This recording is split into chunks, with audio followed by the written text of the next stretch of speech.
Baik, kita lanjutkan mengenai pengujian terintegrasi, bahwa pengujian terintegrasi ini kaitannya sangat erat dengan unit testing.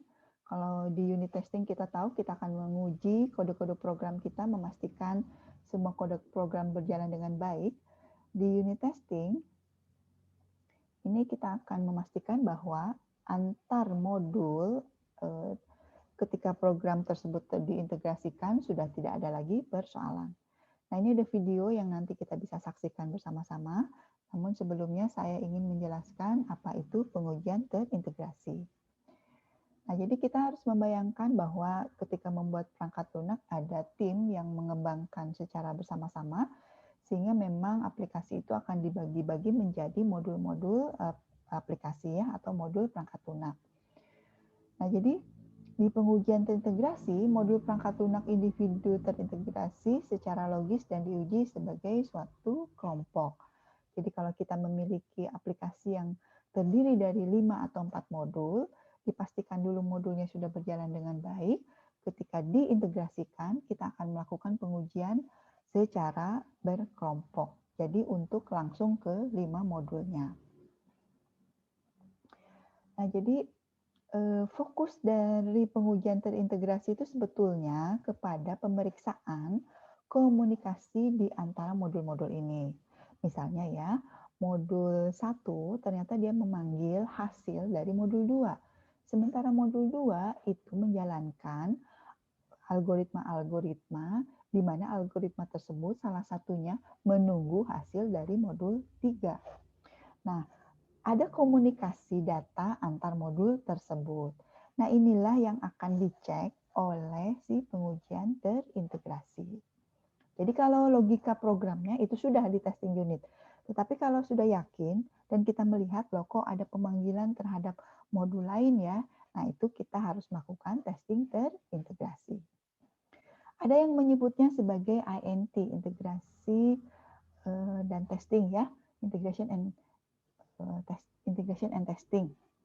Ada yang menyebutnya string testing, ada yang menyebutnya thread testing ya. Tapi kita istilahkan sebagai pengujian terintegrasi. Atau INT juga sangat bagus ya istilahnya. Nah, jadi kenapa kita harus melakukan pengujian terintegrasi? Padahal kita sudah melakukan pengujian unit dan kita sudah yakin, sudah confident. Unit-unit kita sudah betul, tidak ada error. Kenapa kita tetap harus melakukannya? Pertama, modul secara umum dirancang oleh pengembang perorangan yang pemahaman dan logika pemrogramannya mungkin berbeda dari pemrogram lain. Integrasi pengujian menjadi perlu untuk memverifikasi modul perangkat lunak bekerja dalam kesatuan. Nah, jadi idealnya ya, modul itu dikembangkan oleh setiap tim programmer dan setiap tim programmer itu memang punya pemahaman dan logika pemrograman yang setara gitu ya. Jadi ketika dia membuat variabel, ketika dia membuat kelas, ketika dia membuat berbagai komponen yang diperlukan ya di dalam kelas, itu seragam gitu setiap programmer. Nah, yang repot memang setiap orang punya style. Bahkan kita belajar program dengan framework yang ketat pun ya masih ada saja yang mengatakan bahwa repot ya, ribet dan lain sebagainya. Padahal sesungguhnya ini dalam rangka kemudahan integrasi. Nah, jadi kalau berbeda-beda, kita harus memastikan tidak ada misal ya, ada kesalahan dalam satuan ya. Modul A dia satuannya kilogram, modul B ternyata input datanya satuannya gram gitu ya, sehingga perhitungan-perhitungan di modul A menjadi salah. Ini dialami ya, dialami di contoh modul yang dikembangkan, sedang dikembangkan oleh kami-kami. Itu ada menghitung berat badan bayi. Menghitung berat badan bayi itu kan harusnya mau disepakati apa, kilo apa, gram gitu ya. Bayi lahir itu kan ada disebut 4 kilo, ada juga disebut 4.000 gram gitu ya. Dan ternyata di modul input untuk input modul input beda-beda ya. Ada yang input manual oleh bidan, ada yang input oleh si orang tua dan kadernya ya. Nah, itu ternyata modulnya berbeda dan ternyata tidak ada kesepakatan atau tidak ada petunjuk mau satuannya berapa. Ini akan menyebabkan modul untuk membuat grafik menjadi ngawur gitu ya, atau modul untuk menghitung rata-rata sebetulnya berapa sih rata-rata berat badan bayi se-Indonesia, menjadi ngawur juga gitu. Yang ngawurnya jadi kelihatannya modul yang membuat grafik. Padahal yang bersalah adalah modul si testing. Si modul testing merasa, modul unit test gitu ya. Si unit test merasa udah dites kok baik-baik aja. Karena dia satuannya sama ya, ketika mengetes tentu saja dia mengetes dengan modul satuan yang sama.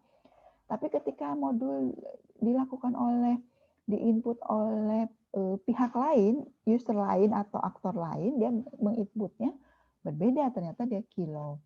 Dia juga benar, testing juga benar. Tapi ketika digabungkan, modul grafik kenapa ngaco ya? Nah, modul grafik ini jadi tertuduh, tersangka, kambing hitam. Padahal yang bersalah siapa? Modul input. Dia tidak ada verifikasi untuk mengecek satuan. Sehingga aktor yang berbeda menginputkan dengan satuan yang berbeda-beda. Itu yang salah siapa? Programmer ya. Programmernya tidak mengetatkan input. Yang ketempuhan siapa? Modul yang menampilkan grafik, modul pelaporan. Kebayang ya? Jadi seperti itulah si kejadian mengapa kita tetap harus melakukan pengujian terintegrasi. Ya, karena memang jangan sampai pengujian jangan sampai si integrasi programnya ini ada persoalan gitu ya, dan menyebabkan tidak berjalan dari satu modul ke modul lain. Nanti saya contohkan tren aplikasi yang terkoneksi atau harus mengobrol dengan berbagai sebutnya API ya, atau kita sebut komponen lain ya, sehingga memang pengujian terintegrasi itu menjadi sangat perlu.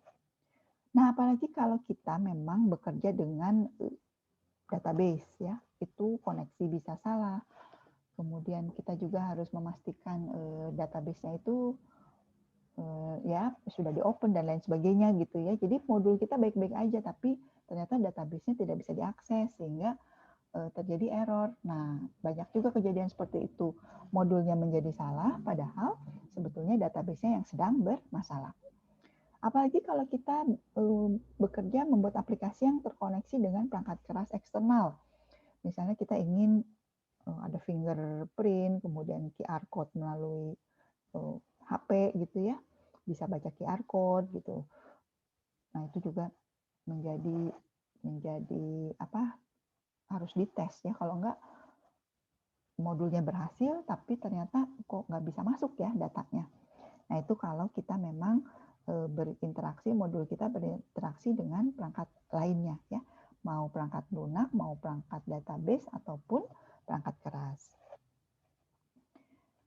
Nah, jadi tetap penting ya, sehingga memang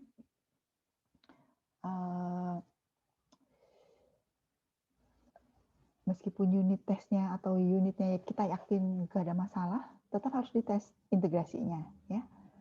Dan di integration testing ini kita tetap juga harus menyiapkan exception ya. Jadi kalau terjadi database tidak bisa dibuka gitu ya, database tidak ada koneksi, kita harus menyiapkan exception, minimal menampilkan pesan database tidak terhubung. Jangan keluar kode-kode bugs-nya ya, karena itu membuat user menjadi panik ya, menjadi bingung sebetulnya apa yang sedang terjadi. Nah, sama seperti unit test, kita juga mengenal istilah test case atau kasus uji ya, kasus uji. Saya lebih suka nyebutnya test case. Nah, ini jargon yang akan selalu kita dengarkan di sepanjang kuliah testing. Test case ya. Test case untuk pengujian terintegrasi ya, itu berbeda dengan test case di pengujian unit ya. Kenapa? Karena kembali ke maksud dari pengujian terintegrasi itu, yaitu fokus kepada antarmuka atau aliran data. Sehingga test case-nya itu fokus kepada ya antarmuka dan aliran data tersebut. Nah, jadi nanti test case-nya itu lebih ke tautan-tautan ya. Kalau ada URL yang dipanggil, kalau ada modul yang dipanggil gitu ya, itu banyak test case-nya lebih kepada memastikan antar komponen, antar modul itu tidak ada persoalan di komunikasinya. Nah, ini kita bisa contohkan juga kalau biasanya kita punya modul login, kemudian inbox, kemudian hapus ya. Hapus itu sudah terintegrasi ya. Kalau kita sebagai user sih udah biasa menggunakan, tapi kalau kita sebagai pengembang, kita tahu bahwa ada halaman login, dan kalau kita masuk ke halaman inbox ya, kita harus memastikan inbox ini memang sesuai dengan inbox yang orang yang login gitu ya, jangan sampai bisa diakses oleh orang yang berbeda. Nah itu kan ada integrasi, ada aliran data yang login tadi siapa, datanya tuh harus bisa masuk ke si inbox sehingga bisa ditayang sekarang ada di inbox-nya siapa. Kalau sebagai user udah gampang banget. Wah, saya punya banyak akun Gmail. Saya lagi login Gmail yang mana itu nggak pernah ketukar. Tapi kita kan pengembang, itu gimana sih caranya? Kalau pengembang kan mikir dari login, oh ada data nih yang masuk ke textbook-nya username dan password, terus di-capture, disimpan, dan harus dikirim ke modul inbox. Adalah caranya, pasti sudah dipelajari juga. Nah ini, itu yang harus dites. Jadi di pengujian terintegrasi itu mengetes yang seperti itu.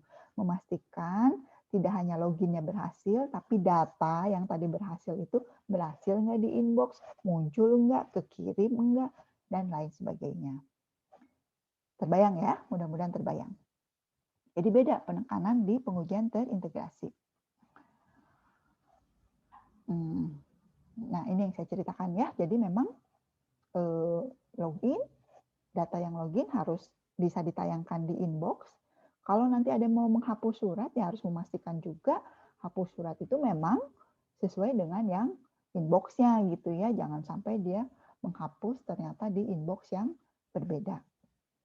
Nah, sebagai user biasa menggunakan, sebagai pengembang. Gimana caranya ya? Sebagai tester, nah sebagai tester harus memastikan bahwa tadi antar informasi yang dikirim antar modul tersebut bisa nyampe dengan baik. Nah, ini keterangannya ya, nanti kita akan lebih dalam lagi ketika masuk ke materi test case ya. Jadi test case ini adalah kasus-kasus uji. Jadi kita akan menguji apa aja nih gitu ya. Nah, ini saya contohkan aja ya. Ada test case nomor 1, tujuannya cek interface link antara login dan mailbox modul. Test case description-nya, enter login dan klik on the login button. Expected result-nya to be directed to the mailbox. Nah, yang tadi saya ceritakan ya, jadi kalau ada klik harus muncul mailbox-nya. Di mailbox jangan lupa harus muncul tadi siapa yang login, muncul kan. Itu teh kayak gampang gitu, tapi tester harus memastikan jangan sampai namanya nggak muncul di mailbox. Nah, test case nomor 2 ya, check the interface link between mailbox and delete mail module. Memastikan mailbox dengan modul untuk menghapus mail. From mailbox, select an email and click delete button. Jadi kalau di email muncul, kita klik button untuk delete, maka expected-nya selected email should appear in the deleted trash folder. Jadi yang dari mailbox itu harus pindah ke deleted trash folder. Oke? Sebagai user udah biasa. Sebagai programmer ya mungkin kita jarang ya bikin modul, tapi penting juga sih hal-hal seperti ini. Contoh ya, bimbingan TA saya kan bikin aplikasi surat menyurat. Kok kayak gampang ya surat menyurat? Ternyata enggak gampang. Karena di surat menyurat itu surat ya, nomor surat mau ke siapa tuh harus di database kan.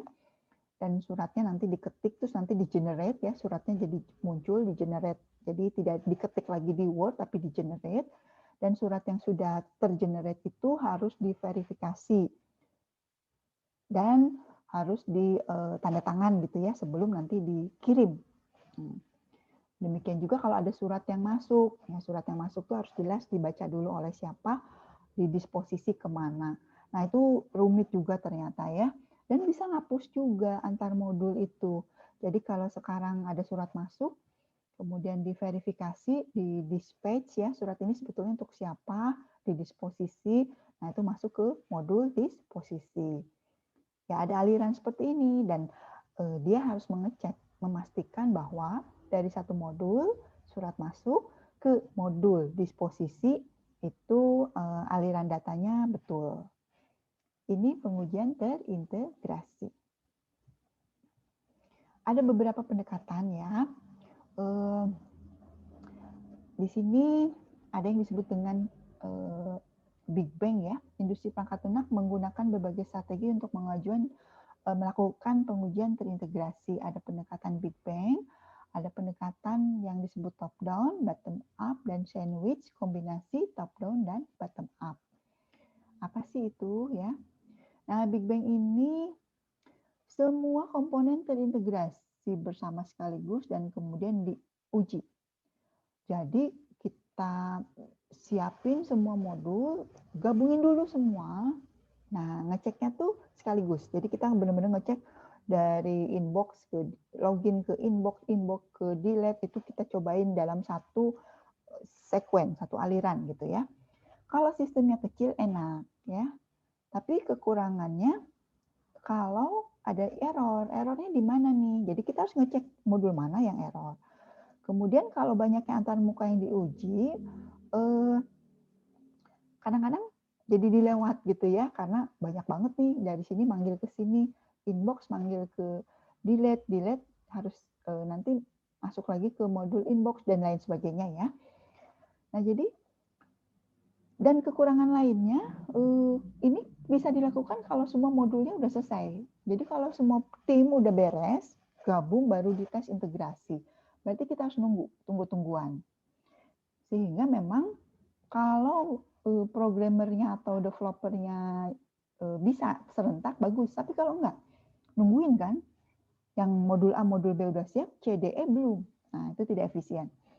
Karena semua modul diuji sekaligus, modul kritis risiko tinggi tidak diisolir dan diuji pada prioritas.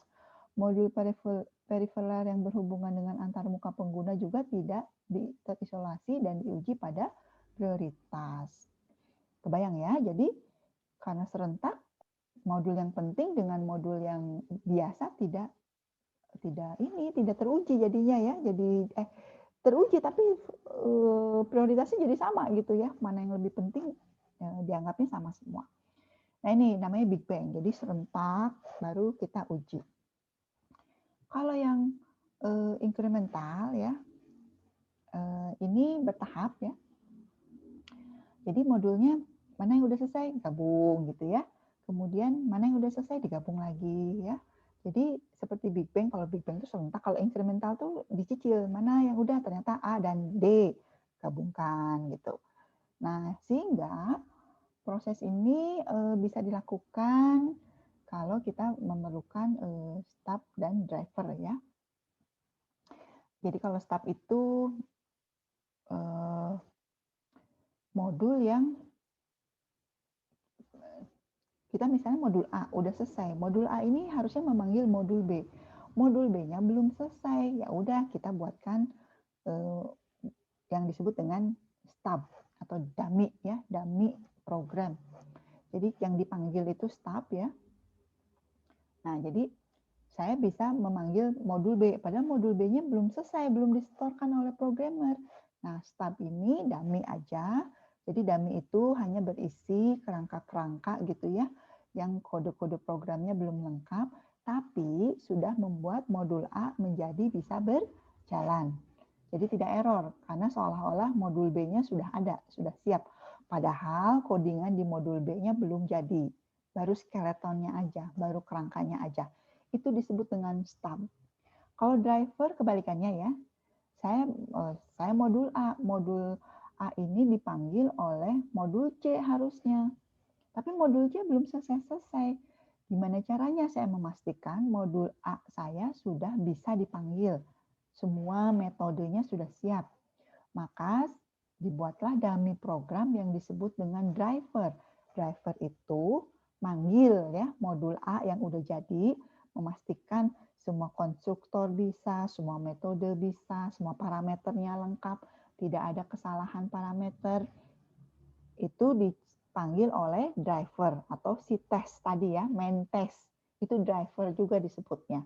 Jadi tes, driver, main test itu semuanya untuk mengecek ya dan memanggil modul-modul yang akan dicek. Jadi ada istilah stub dan driver. Sebetulnya istilah ini akan banyak di mana-mana sama ya, tidak hanya di kuliah testing. Di pemrograman itu kita ketemu istilahnya stub dan driver. Nah, kemudian ada yang pendekatan bottom up sama top down.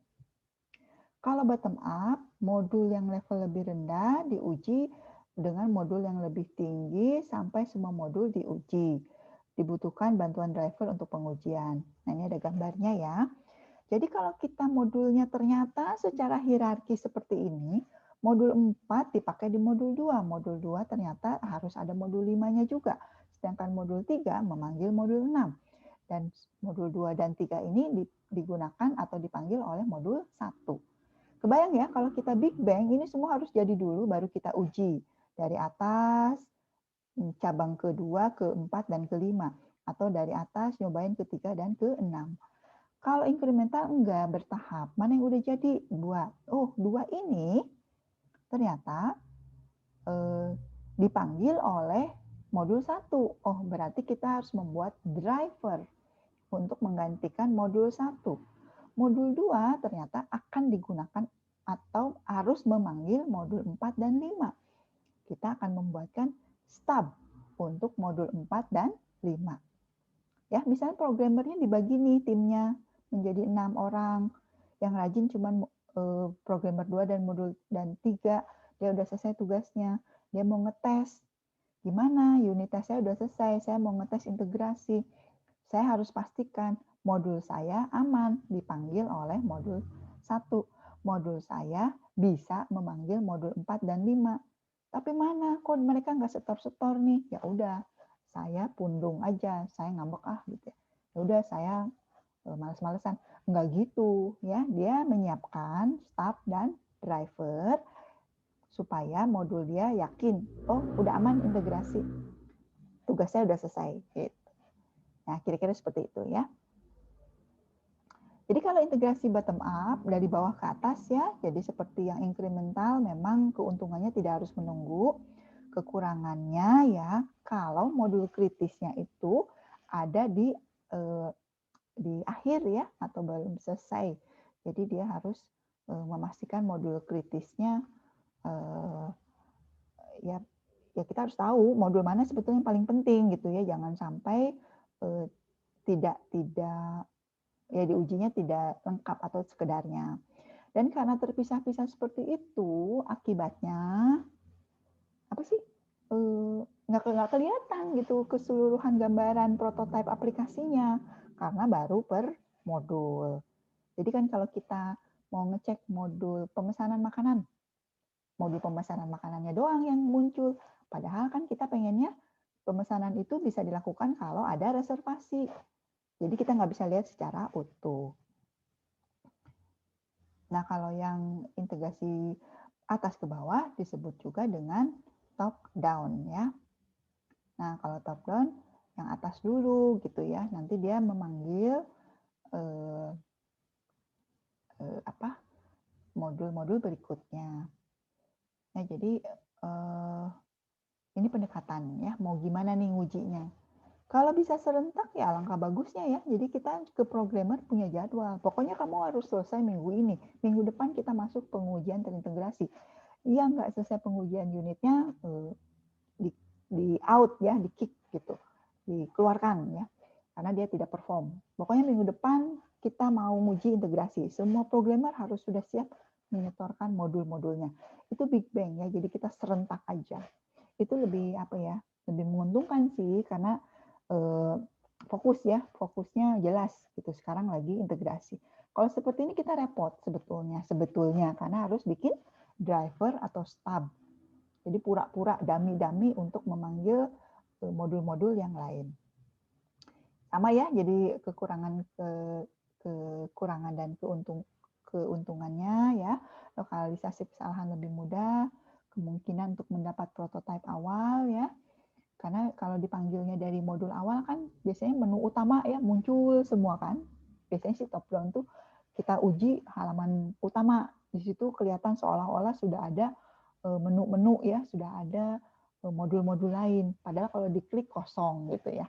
Nah, seperti itu. Tapi kelihatan, jadi user itu bisa kelihatan, oh modul saya udah jadi nih gitu ya.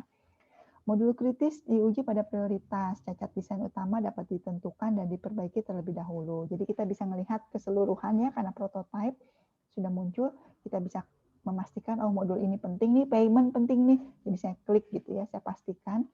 Nah, kekurangannya butuh banyak rintisan, modul di tingkat yang lebih rendah diuji dengan tidak memadai. Jadi memang kalau top down itu kita harus sama ya, kita harus menyiapkan stub-stubnya. Karena kita nggak tahu kan modul yang lain, yang modul di bawahnya itu udah jalan apa belum. Kalau belum, ya kita bikin dummy program si stub itu, memastikan bahwa programnya bisa dijalankan. Nah, nanti biasanya di program yang lebih rendah jadi tidak dijalankan ya. Jadi karena waktunya keburu habis gitu. Nah, ini ada beberapa prosedur pengujian integrasi ya. Tentu diawali dengan planning. Tentu harus ada skenario ya. Nanti kita belajar tes skenario, test case, dan ada test script. Sudah kebayang kan? Jadi skenario, test case, script itu kan langkah-langkah seperti kita waktu belajar skenario, use case masih ingat ya, ada aksi reaksi, atau kita ketika membuat activity diagram kita tulis dulu kan skenarionya. Sama di semua juga. Jadi sebelum kita jalankan, sebelum kita nguji, tulis dulu gitu, skenariokan dulu. Kalau enggak, uji kita tuh bisa tidak sistematis. Jalan sih dan rasanya cepet gitu ya, tapi biasanya ada yang terskip, terlewat. Nah, jadi kalau sudah uji, nanti ada defect ya, nanti defectnya dilacak, lalu perbaiki. Perbaiki siapa? Programmer. Yang memperbaiki itu bukan tester, programmer. Nanti diuji lagi. Kapan selesainya? Ya kalau memang sudah tidak ada error lagi. Kebayangkan programmer itu atau tester dengan programmer itu jadi tunggu-tungguan, tektokan ya. Makanya banyak model proses yang gimana caranya si tester ini tidak nganggur gitu ya. Dia tidak harus nunggu semua jadi baru dia ngecek. Nanti delay-nya atau jadi itunya lama ya. Jadi nunggunya lama, tidak efektif. Sehingga dia nganggur dan tidak fokus gitu ya. Nah, ini kira-kira prosedurnya seperti itu. Sama semuanya juga ya. Nah, ini nanti kalau rencana uji ya, nanti kita akan belajar lebih detail ya dalam mencoba melakukan pengujian. Sebetulnya nanti ada deskripsi yang harus ditulis juga ya. Kemudian ada lingkungan pengujian. Jadi lingkungan pengujian itu sebetulnya kita menguji di environment yang seperti apa, spesifikasinya. Misalnya di ya RAM-nya berapa, atau kita versi dari database-nya, versi dari PHP-nya, dari web servernya, itu semuanya harus ditulis. Ini sih semua ya, tidak hanya diintegrasi, tapi integrasi itu jangan jadi penting banget juga karena DC gitu ya. Tempat lain beda modulnya, ternyata dia tidak kompatibel dengan modul yang kita. Nah, jadi yang dimaksud kriteria masuk dan keluar ini sebetulnya pada fase integrasi itu nanti menjadi output dari pengujian yang berikutnya, pengujian sistem. Ya, jadi nanti ada yang di berikutnya nanti ada yang disebut dengan pengujian sistem. Ya. Nah, kriteria masuk ini modul yang diuji, semua bugs yang diperbaiki atau sudah ditutup, semua modul selesai codingannya ya dan berhasil diintegrasikan. Kemudian ada rencana tes integrasi, tes case, skenario. Ini sebetulnya harusnya didokumentasikan dan diformalkan. Kemudian kita menyiapkan lingkungan pengujiannya ya, memastikan bahwa lingkungan pengujian sudah siap dilakukan. Nah, output dari kegiatan pengujian integrasi ini, ininya ya keberhasilannya gitu. Berapa yang bermasalah, berapa yang. Jadi kalau ada yang masih error, dicatat ya, tetap harus dicatat meskipun nanti kan diperbaiki lagi. Tapi historisnya perjalanannya itu harus dicatat. Jadi jangan sampai output akhirnya itu ya, dokumen di pengujian integrasi itu semuanya sudah diuji dan semuanya tidak ada error. Jadi kita kehilangan jejak pernah ada error yang mana. Kenapa penting dicatat perjalanannya ya? Kan ada error, perbaiki programmer, dites lagi, perbaiki lagi, tes lagi. Kenapa? Supaya kita tahu mana bagian-bagian tersulit dari aplikasi kita, pernah ada error apa nih. Sehingga kalau kita, kadang-kadang ya error tuh ketemu lagi, balik lagi ke error yang awal gitu. Nah ini biasanya kita perlukan. Ya, jadi dokumentasi ini menjadi hal yang penting di pengujian dan kalau ada persoalan ya execute test case itu didokumentasikan. Mau berhasil mau enggak didokumentasikan.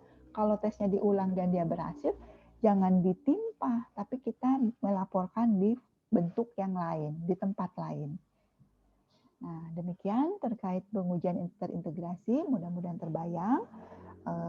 Kita sudahi dulu paparan, saya ingin menunjukkan seperti apa sih modul dan integrasinya.